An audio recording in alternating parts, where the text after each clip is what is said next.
RRB, l'invité du matin. Bonjour Elisabeth Noir. Bonjour Nicolas. Politique encore ce matin à l'approche du 3e référendum.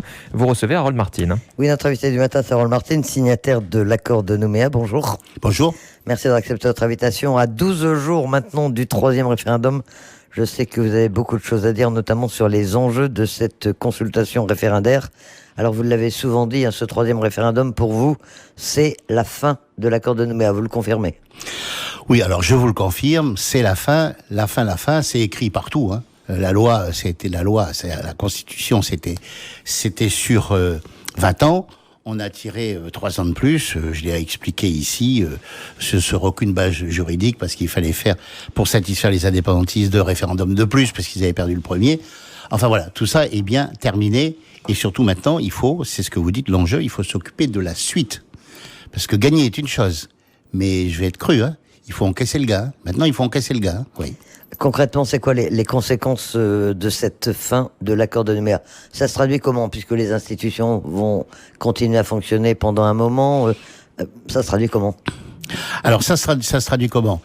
L'accord de Nouméa dit que effectivement, ce que vous venez de dire, les institutions continuent. Il est clair aussi que les signataires vont se réunir. Mais bon, ce que ça veut dire aussi, c'est que je l'ai dit la dernière fois, nous sommes dans un statut transitoire. Donc le statut transitoire, il peut pas durer toute la vie, évidemment, puisque c'est transitoire. Et donc ça penche d'un côté ou de l'autre, ou l'indépendance ou la République. Donc si effectivement on gagne ce référendum, ce que je crois, eh bien il faudra effectivement revenir dans la République. Et tout l'enjeu, il est là. Revenir dans la République. Ça veut dire, pour revenir dans la République, il faudra modifier la Constitution, le chapitre 13 de la Constitution. Et c'est essentiel. Parce que si on revient pas dans la République, alors tout ce qu'on a fait, nous, pendant 30 ans, ça va servir à rien. Alors, justement, pendant 30 ans, en fait, l'accord de Nouméa a été signé il y a 23 ans, en 98. On va pas refaire l'histoire. Mais quel était le contexte dans lequel il a été signé, et dans quel état d'esprit étaient les signataires à l'époque, les signataires des deux bords d'ailleurs? Voilà, alors, donc ça c'est effectivement une question importante, c'est bien de le redire pour que tout le monde le comprenne bien. Quand on commence ces négociations de paix après le drame d'Ouvéa, en 88, on a eu 8 ans d'événements, des morts de chaque côté, etc. Et les indépendantistes, l'UC, c'est-à-dire l'UC principalement, parce qu'à l'époque il n'y a que l'UC, refusent catégoriquement que pour sortir de la France, il y a un vote où tout le monde vote. Selon eux, puisqu'ils avaient développé la revendication identitaire et le droit du premier occupant, etc., etc., seuls les Kanaks pouvaient voter. On part de là, seuls les Kanaks peuvent voter. Donc pour réussir, et c'était essentiel pour nous, pour réussir à se mettre d'accord pour qu'au bout d'une période de préparation, on puisse aller normalement aux urnes, voter, et que les Calédoniens choisissent leur avenir, et que tous les Calédoniens, tous ceux qui ici choisissent leur avenir, il a fallu effectivement qu'on accepte beaucoup de choses. Ce que je dis souvent, des choses inacceptables. On n'avait pas le choix. Quand les indépendantistes disent il faut restreindre le corps électoral, c'est-à-dire ceux qui vont arriver n'auront plus le droit de voter parce que sinon ça va fausser le jeu entre nous. Et c'est important de dire ça, le jeu entre nous, ça a faussé le jeu entre nous, on finit par l'accepter. Et en plus, on est en plein gouvernement socialiste qui nous appuie sur la tête, bien sûr, en plus. Donc regardez tout ce qu'on a dû accepter. On a dû accepter le partage du pouvoir politique et économique, mais qui a fait ça dans le monde? Personne. Regardez la province Nord, c'est là où il y a le plus de gisements de nickel au monde. On a bien accepté que ce soit les indépendantistes. On a accepté, en plus de la restriction du corps électoral, la surreprésentation des provinces nord-île au Congrès pour partager le poids. On a fait tout ça. Mais dans quel but? Faut pas le perdre de vue. On a accepté tout ça en disant ça va être très dur, ça va être une période longue, etc. Mais au bout du compte, on va voter. Et une fois qu'on aura voté, si on gagne, on revient définitivement dans la République, inexorablement dans la République. C'est ça qu'il faut pas perdre de vue. Et c'est pour ça que je suis bien content d'en parler aujourd'hui, parce que je trouve que nos élus, les nôtres, les loyalistes, passent un peu à côté de cette notion qui est essentielle. On n'a pas fait tout ça pour aller, comme j'entends certains, bricoler avec un corps électoral ceci, un corps électoral cela. Non, c'est pas ça. C'est que quand on revient dans la République, il n'y a plus de restriction du corps électoral, parce que c'est plus possible. On est des Français comme tous les autres. Parce qu'il faut bien voir que pendant cette période, on a toujours eu un pied dans la République, mais un pied à côté. Et puis des fois, le pied dans la République était un peu chancelant. Voilà. Donc c'est le retour, c'est essentiel. Voilà, les consultations de sortie prévues dans l'accord de Nouméa devaient clairement mettre un terme au processus, c'est-à-dire que c'était ou la pleine souveraineté, ou le maintien complet dans la France. Pour vous, c'est indiscutable. Les deux issues étaient bien ouvertes. Hein. Alors, c'est aussi indiscutable que vous venez de le dire, et je vous rappelle, je vous l'ai dit ici, que le président de la République, quand il nous a reçus tous en 2017 à l'Élysée, il l'a rappelé. Parce que effectivement, c'est très clair, c'est un processus. À l'issue de ce processus, il y a un vote. Il faut qu'il y ait un vote, hein, d'ailleurs. Et puis d'ailleurs, ça va dans le sens de l'ONU. C'est ce que aussi demande l'ONU. C'est les règles de l'ONU. Et puis voilà. Alors, donc ça veut dire que il est essentiel pour nous, comme je l'ai dit de manière un peu crue, c'est d'encaisser le gars. C'est-à-dire que moi, ce que je demande, Elisabeth, à tous nos élus, les loyalistes, de tous mettre d'accord sur une stratégie pour tenir le même discours. Et puis au lendemain de cette victoire, si nous avons une victoire, et ben au lendemain de cette victoire, réclamer le retour à la République, ce qui est essentiel. Et faut pas se tromper là-dessus. Et c'est d'autant plus important de le faire que il va y avoir un boulevard là, puisque c'est les élections présidentielles. Et ben il appartient à chacun de faire s'engager les candidats à la présidentielle. Alors ça, c'est quand même pas si difficile. J'ai entendu Thierry Santa sur votre antenne lundi. Bon, il a parlé des tas de choses, mais il a pas parlé de ça. Il faut que lui, celui qui va sortir de la boîte, je crois que c'est aujourd'hui le vote des Républicains, celui qui va sortir de la boîte, il faut qu'il lui demande de s'engager pour le retour de la République. Et pourquoi je dis ça? Parce que faut bien voir, hein, il faudra modifier la Constitution. C'est pas simple de modifier la Constitution sous la Ve République. C'est-à-dire qu'il faut réunir l'ensemble des parlementaires à Versailles. C'est une décision du président de la République, etc., etc. Voilà, donc il faut des engagements de l'État, à votre avis, dès aujourd'hui, que passer le référendum du 2 décembre. Et on doit tous aller dans ce sens. Tous. C'est l'appel que je lance, tous dans ce sens. Et il faut convaincre tous ceux qui sont en campagne électorale pour la présidentielle. Certains iront, il y a plein de macronistes ici, ils iront convaincre Monsieur Macron. Je sais pas, Philippe Gomès, il est copain avec, comment il s'appelle, l'autre, celui de la France Insoumise, Mélenchon, à qu'à le convaincre aussi. Et puis voilà, enfin bon. Non mais ça me paraît essentiel.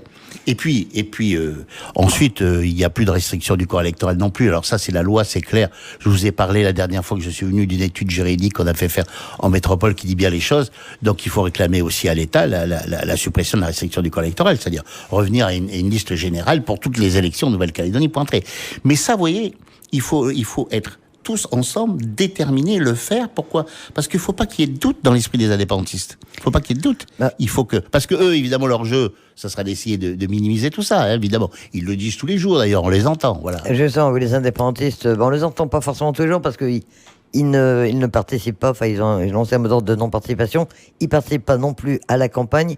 Il y a tout de même une phrase qu'ils répètent souvent, qu'on a entendue ces derniers temps dans leurs déclarations, c'est celle qui est contenue, celle qui est presque en conclusion, hein, de l'accord de Nouméa. L'État reconnaît la vocation de la Nouvelle-Calédonie à bénéficier à la fin de cette période, la fin des 20 ans de l'accord de Nouméa, donc, de bénéficier à la fin de cette période d'une complète émancipation. Ils disent, vous voyez, c'est bien la preuve que l'accord de Nouméa doit conduire directement à la pleine souveraineté et à l'indépendance. Oui. Alors, je voudrais dire que, vous savez, l'accord de Nouméa, il est fleuri de phrases de ce type, hein. Ça, c'est du Christart, hein, voilà. Ça veut dire tout simplement que l'État est d'accord que la Nouvelle-Calédonie devienne indépendante, si les Calédoniens le choisissent. Voilà, c'est tout ce que ça veut dire. Donc ça veut dire que l'État ne s'opposera pas à la pleine souveraineté de la Nouvelle-Calédonie, sa pleine émancipation, encore qu'émancipation, ça n'a jamais voulu dire indépendance, hein. Pleine émancipation. Bon, voilà. Mais vous savez, les indépendantistes, si, moi je les entends. J'ai entendu Monsieur Goua sur votre plateau qui dit je veux discuter avec les loyalistes, plus exactement avec l'État. Enfin bon, c'est ce qu'il nous a raconté hier à la télévision. Il dit je discuterai qu'avec l'État, mais pas avec ce locataire-là de l'Élysée, le suivant. Si toutefois il y en a un suivant d'ailleurs, hein, parce que ça peut être le même. Enfin bon, voilà. Mais ça, c'est le jeu des indépendantistes. C'est pour ça que moi je demande à nos élus d'abord d'arrêter de parler des indépendantistes. Qu'est-ce qu'ils ont besoin de dire à chaque fois qu'ils ouvrent? Il faut négocier, il faut qu'on négocie avec les indépendantistes. C'est à négocier quoi? Ils en savent rien. Ils répètent ça comme des perroquets. C'est le principe du perroquet, c'est qu'ils répètent toujours, mais c'est pas ce qu'ils disent. Voilà. Il faut arrêter de faire ça. Il faut se concentrer, et c'est essentiel, sur cette suppression du corps électoral et de retour dans la République. Ça me paraît essentiel. Et moi, j'entends trop de discours qui sont fleuris. Alors, c'est vrai que, nos élus, ils sont déjà presque en campagne pour les législatives, hein, je veux bien. Donc, c'est à celui qui qui parlera de la pluie et du beau temps, bien sûr. Mais ils sont là pour défendre les Calédoniens et défendre les Calédoniens, ceux qui veulent rester dans la France. Et c'est le moment ou jamais. Et donc moi vraiment, j'insiste là-dessus. Je leur demande de se réunir tous, les loyalistes, et puis de mettre une vraie stratégie en place. Alors Sonia Backès le fait très prochainement avec ses instances. Il faut que tous ensemble ils le fassent. Alors vous dites que vous voulez toucher votre gain, trivialement, dites-vous. Oui. Vous ne voulez pas vous laisser voler votre victoire, hein, c'est l'expression que vous employez souvent. Est-ce que ce sera vraiment une victoire alors que les indépendantistes ont déclaré forfait, qui ne participent pas? Vous estimez que le 12 décembre, vous pourrez revendiquer cette victoire? Oui, mais évidemment. Vous, au sens large. Non, mais évidemment. Quand on participe pas, c'est qu'on sait qu'on va perdre, bien sûr. Bon, évidemment. Non, mais ça, pour moi, ça n'a pas beaucoup d'importance. Non, j'insiste là, mais pour moi, ce qui est important, c'est de notre capacité, au lendemain du 12, à se regrouper tous les loyalistes pour porter le fer ensemble en métropole. On a 3 mois devant nous là, 3 mois devant nous, voilà. Et il faut pas perdre notre temps. Et après, vous voyez comment la suite du processus? Alors, il faudra bien quelque chose après l'accord de Nouméa. Alors, mais justement, donc voilà, donc pour moi les choses sont très claires. On accomplit cette démarche, on revient dans la République, c'est-à-dire on reviendra pas du jour au lendemain, mais on crée les conditions de retour. Il faut que les candidats susceptibles de gagner la présidentielle s'engagent, je l'ai dit. Et puis, une fois qu'on aura aussi supprimé le corps électoral, on pourra discuter de tout le reste. C'est-à-dire, il s'agit pas, parce qu'on a gagné, d'aller piétiner les indépendantistes, certainement pas. Mais il s'agit de s'organiser ensuite avec eux, dans le cadre de discussions, etc., mais qui viendront, à mon sens, bien facilement. Je vois pas la difficulté pour que chacun puisse s'organiser dans sa province. Moi, je comprends qu'en provincial, et ils veulent pas vivre comme ici dans l'agglomération. Le ministre, quand il était à OVA, il se plaint parce qu'il n'y a pas d'eau à OVA. Ben oui, mais les habitants ne veulent pas que le tuyau il passe le long de la route. Donc il n'y a pas d'eau. C'est leur choix. Faut le respecter, c'est leur choix. Voilà, c'est comme ça. Ouais. Donc le premier impératif, même avant le 12 décembre, c'est de faire pression, entre guillemets, sur les candidats à la présidence de la République, oui. Faire pression sur l'État. Ah le lendemain du 12. Et puis peut-être qu'il faudra que les Calédoniens, je leur dis, il faut qu'ils soient très attentifs. Peut-être qu'il faudra que les Calédoniens se mobilisent pour ce faire. Oui, bien sûr.